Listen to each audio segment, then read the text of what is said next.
Cambridge IELTS 8 by University of Cambridge ESOL Examinations, published by Cambridge University Press. This recording is copyright. CD 1. Test 1. You will hear a number of different recordings, and you will have to answer questions on what you hear. There will be time for you to read the instructions and questions, and you will have a chance to check your work. All the recordings will be played once only. The test is in 4 sections. At the end of the test, you will be given 10 minutes to transfer your answers to an answer sheet. Now turn to Section 1. Section 1.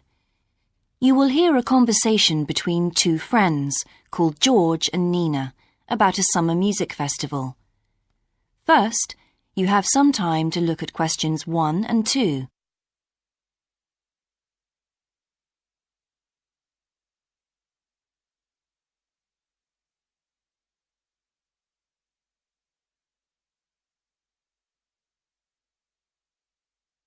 You will see that there is an example that has been done for you. On this occasion only, the conversation relating to this will be played first. Hi, George. Glad you're back.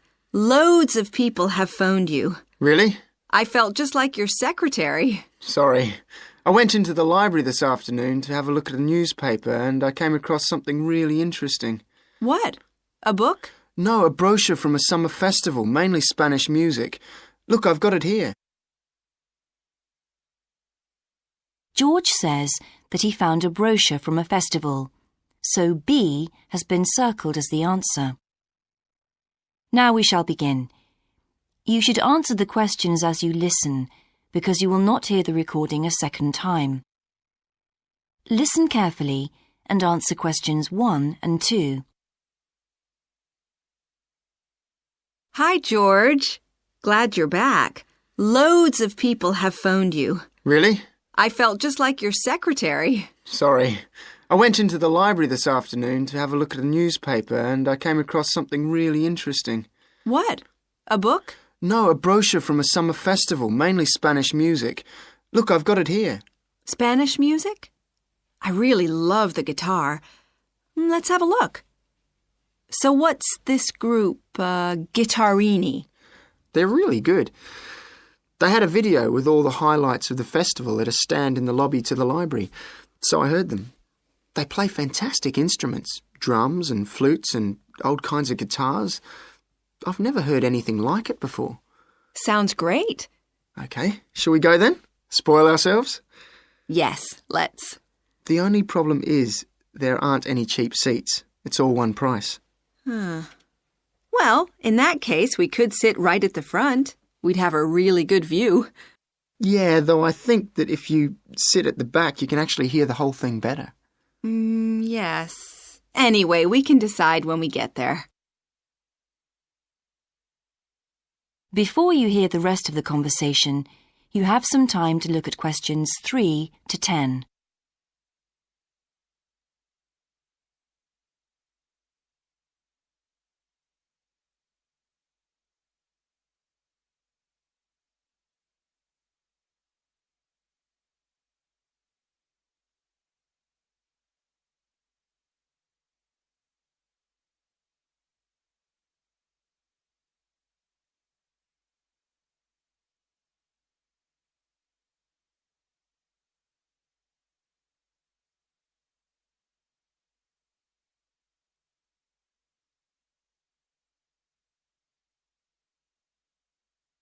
Now listen and answer questions 3 to 10.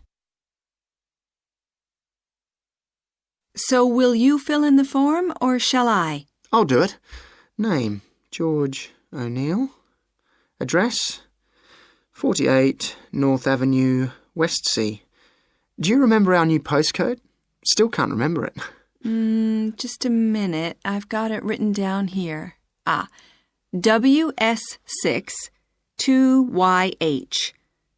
Do you need the phone too? Please. I'm really bad at numbers. 01674 553 242. So let's book 2 tickets for Guitarini. Okay. If you're sure $7.50 each is all right, how do you feel about the singer? I haven't quite decided, but I've noticed something on the booking form that might just persuade me. What's that then? Free refreshments. Really? Yes, look here. Sunday, 17th of June. Singer. Ticket, £6, includes drinks in the garden. Sounds like a bargain to me. Yes. Let's book 2 tickets for that. So, what else? I'm feeling quite keen now. How about the pianist on the 22nd of June? Anna Ventura? I've just remembered that's my evening class night. That's okay. I'll just have to go on my own. But we can go to the Spanish dance and guitar concert together, can't we? Yes, I'm sure Tom and Kieran would enjoy that too. Good heavens, £10.50 a ticket. I can see we're going to have to go without food for the rest of the week. We'll need to book 4. Wish we were students. Look, children, students, and senior citizens get a 50% discount on everything. If only. That is the end of section 1. You now have half a minute to check your answers.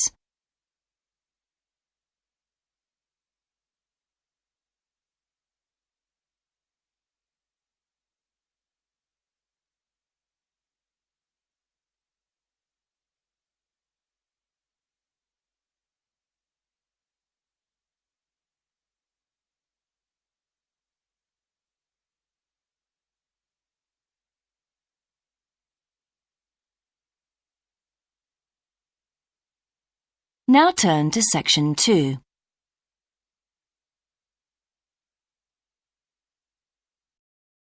Section 2. You will hear the education officer of a dinosaur museum giving information to some teachers who are planning a school visit.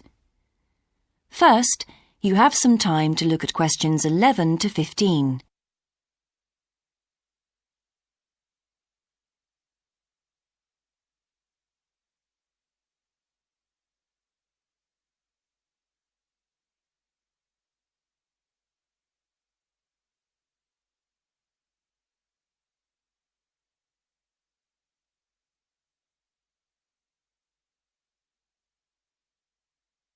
Now listen carefully and answer questions 11 to 15. Hello, and thank you for asking me to your teachers' meeting to talk about the Dinosaur Museum and to tell you a bit about what you can do with your students there. Well, let me give you some of the basic information first. In regard to opening hours, we're open every day of the week from 9 a.m. to 8 p.m. except on Mondays, when we close at 1:30 p.m. And in fact, the only day in the year when we're closed is on the 25th of December. You can book a guided tour for your school group any time that we're open. If you bring a school group to the museum, when you arrive, we ask you to remain with your group in the car park. One or more of the tour guides will welcome you there and brief you about what the tour will be about. We do this there because our entrance is quite small and we really haven't got much room for briefing groups in the exhibition area. As far as the amount of time you'll need goes, if you bring a school group, you should plan on allowing a minimum of 90 minutes for the visit.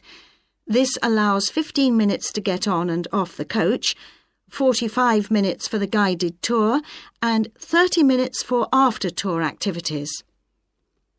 If you're going to have lunch at the museum, you will of course have to allow more time. There are 2 cafes in the museum with seating for 80 people. If you want to eat there, you'll need to reserve some seating, as they can get quite crowded at lunchtime. Then, outside the museum at the back, there are tables, and students can bring their own lunch and eat it there in the open air. Before you hear the rest of the talk, you have some time to look at questions 16 to 20.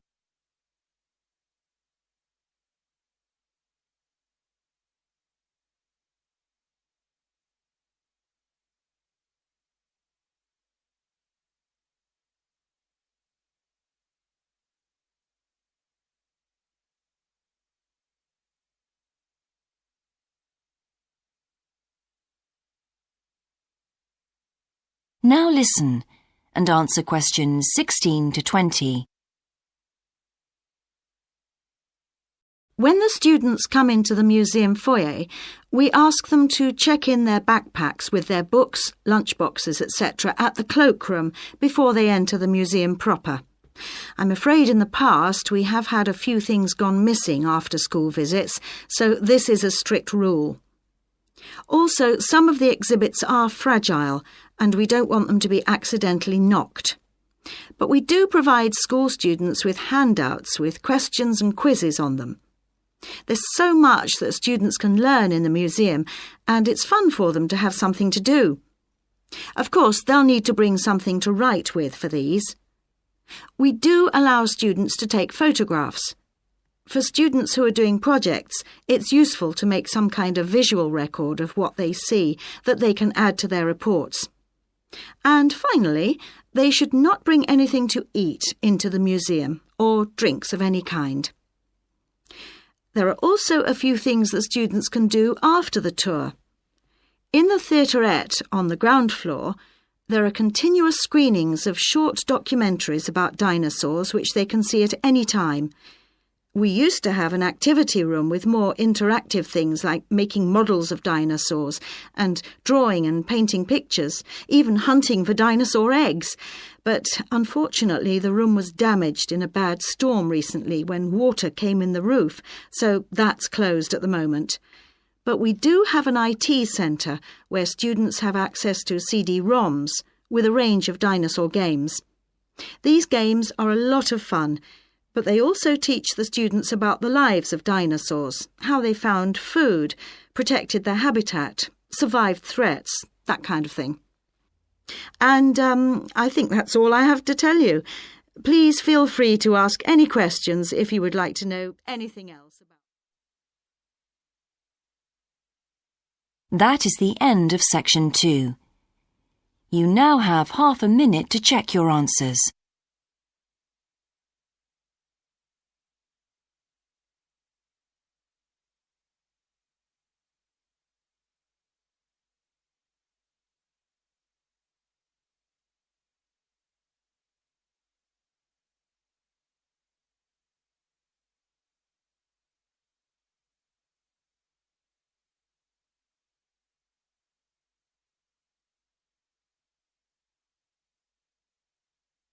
Now turn to section 3.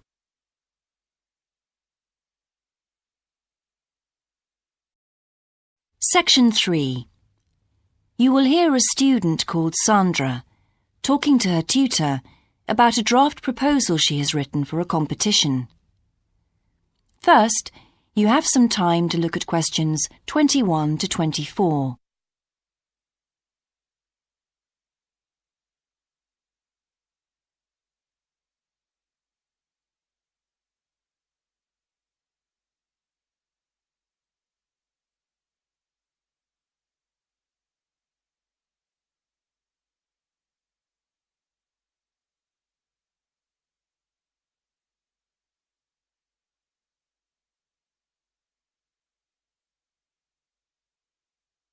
Now listen carefully and answer questions 21 to 24.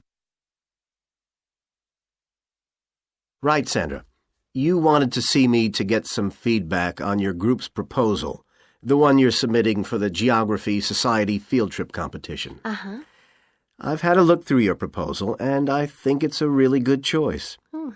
In fact, I only have a few things to say about it, but even in an outline document like this, you really have to be careful to avoid typos and problems with layout in the proposal, and even in the contents page. So read it through carefully before submitting it, okay? Will do. And I've made a few notes on the proposal about things which could have been better sequenced. Okay.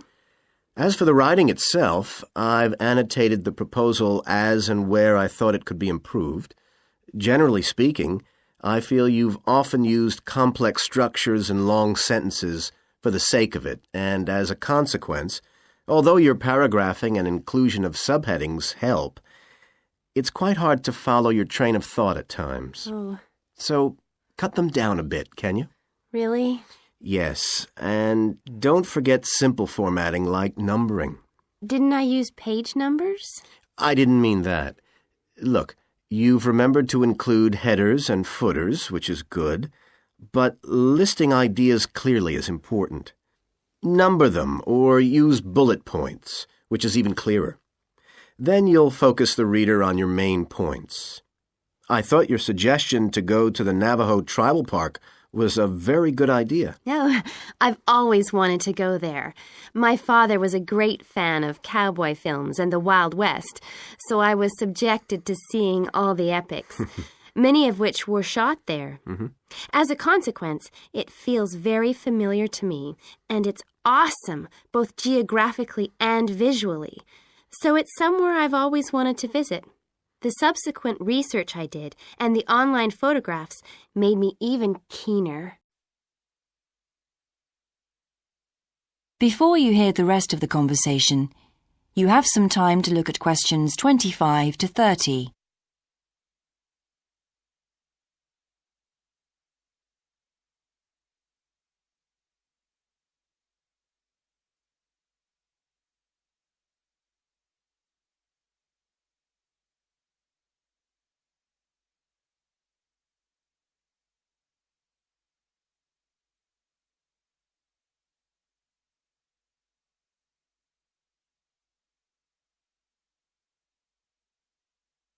Now listen and answer questions 25 to 30. Interesting. Right, let's look at the content of your proposal now. Did you find it comprehensive enough? Well, yes and no. You've listed several different topics on your contents page, but I'm not sure they're all relevant. No? Well, I thought that from the perspective of a field trip, one thing I needed to focus on was the sandstone plateau and cliffs themselves. The way they tower up from the flat landscape is just amazing. The fact that the surrounding softer rocks were eroded by wind and rain, leaving these huge outcrops high above the plain. It's hardly surprising that tourists flock to see the area. Well, yes, I'd agree with including those points. And then the fact that it's been home to Native American Navajos and all the social history that goes with that. The hardships they endured trying to save their territory from the invading settlers. Their culture is so rich. All those wonderful stories. Well, I agree it's interesting, but it's not immediately relevant to your proposal, Sandra. So, at this stage, I suggest you focus on other considerations. I think an indication of what the students on the trip could actually do when they get there should be far more central, so that certainly needs to be included and to be expanded upon. And I'd like to see something about the local wildlife and vegetation, too. Not that I imagine there's much to see. Presumably the tourist invasion hasn't helped. Okay, I'll do some work on those two areas as well. But you're right, there's not much apart from some very shallow-rooted species. Although it's cold and snowy there in the winter, the earth is baked so hard in the summer sun that rainwater can't penetrate. So it's a case of flood or drought, really. So I understand. Now, before we look at everything in more detail, I've got a few factual questions for you. It would be a good idea to include the answers in your finished proposal, because they're missing from your draft. Fine. So you mentioned the monoliths and the spires, which was good. But what area does the tribal park cover? Do you know? 12,000 hectares, and the plain is at about 5,850 meters above sea level. Larger than I expected. Okay, where's the nearest accommodation? That's a practical detail that you haven't included. Have you done any research on that? Yes, there's nowhere to stay in the park itself, but there's an old trading post called Goulding quite near. All kinds of tours start from Goulding, too. What kind of tours? Well, the most popular are in four-wheel drive Jeeps, but I wouldn't recommend hiring those. I think the best way to appreciate the area would be to hire horses instead and trek around on those. Biking is not allowed, and it's impossible to drive around the area in private vehicles. The tracks are too rough. Okay. Lastly, what else is worth visiting there? There are several caves, but I haven't looked into any details. I'll find out about them. Okay, good. Now what I'd like to know is more about... That is the end of section 3. You now have half a minute to check your answers.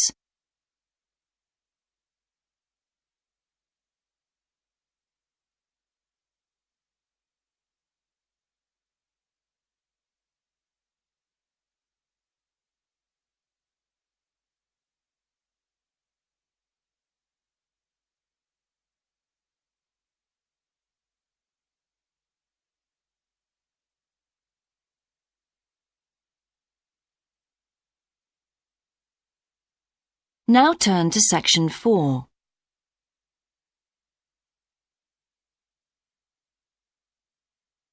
Section 4. You will hear a lecturer's introduction to a geography module. First, you have some time to look at questions 31 to 40.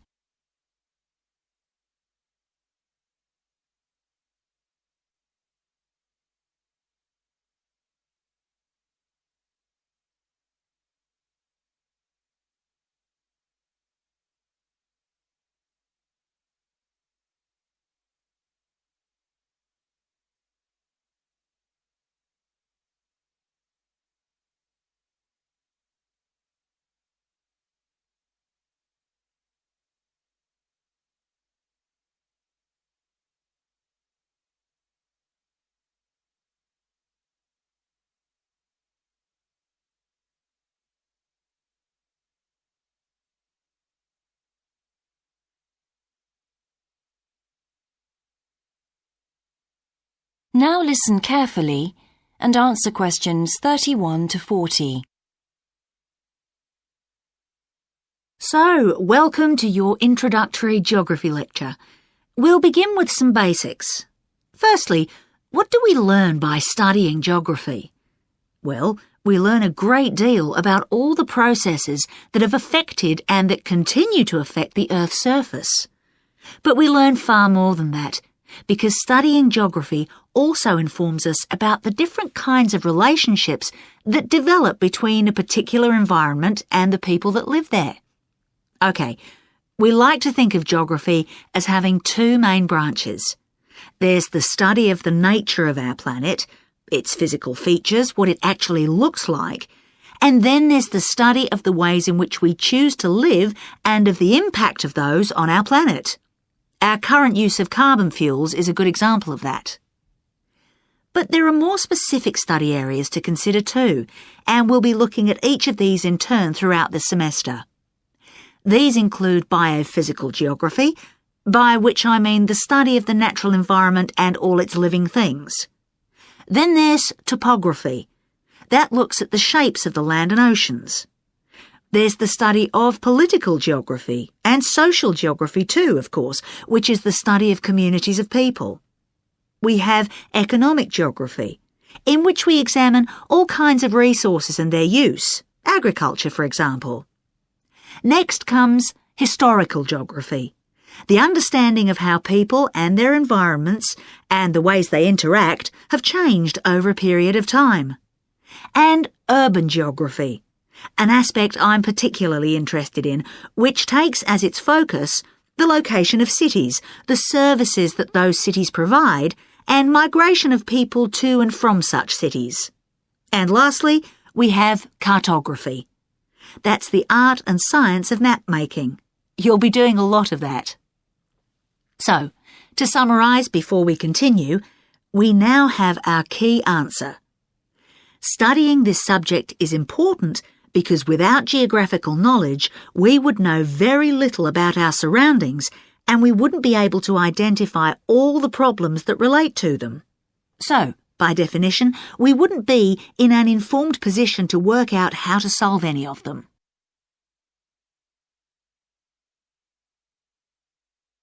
OK, now for some practicalities. What do geographers actually do? Well, we collect data to begin with. You'll be doing a lot of that on your first field trip. How do we do this? There are several means. We might, for example, conduct a census, count a population in a given area perhaps. We also need images of the Earth's surface which we can produce by means of computer generation technology or with the help of satellite relays. We've come a very long way from the early exploration of the world by sailing ships, when geographers only had pens and paper at their disposal. After we've gathered our information, we must analyse it. We need to look for patterns, most commonly those of causes and consequences. This kind of information helps us to predict and resolve problems that could affect the world we live in. But we don't keep all this information confidential. We then need to publish our findings so that other people can access it and be informed by it. And one way in which this information can be published is in the form of maps. You'll all have used one at some stage of your life already. Let's consider the benefits of maps from a geographer's perspective. Maps can be folded and put in a pocket and can provide a great store of reference when they're collected into an atlas. They can depict the physical features of the entire planet if necessary, or just a small part of it in much greater detail. But there is a drawback. You can't exactly replicate something that is three-dimensional, like our planet, on a flat piece of paper, because paper has only 2 dimensions. And that means there'll always be a certain degree of distortion on a map. It can't be avoided.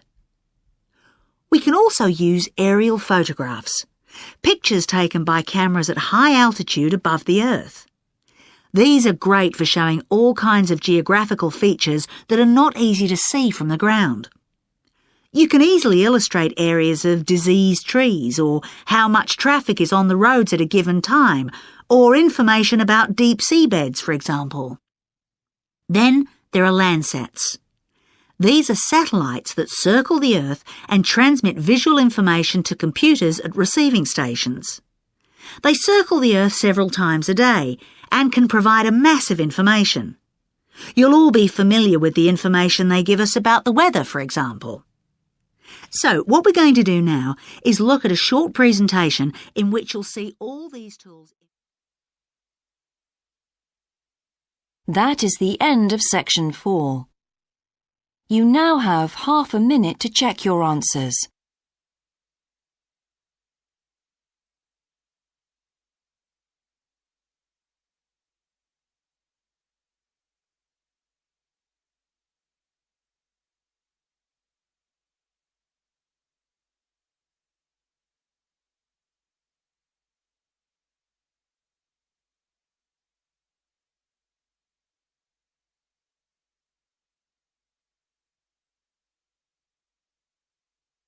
That is the end of the listening test. In the IELTS test, you would now have 10 minutes to transfer your answers to the answer sheet.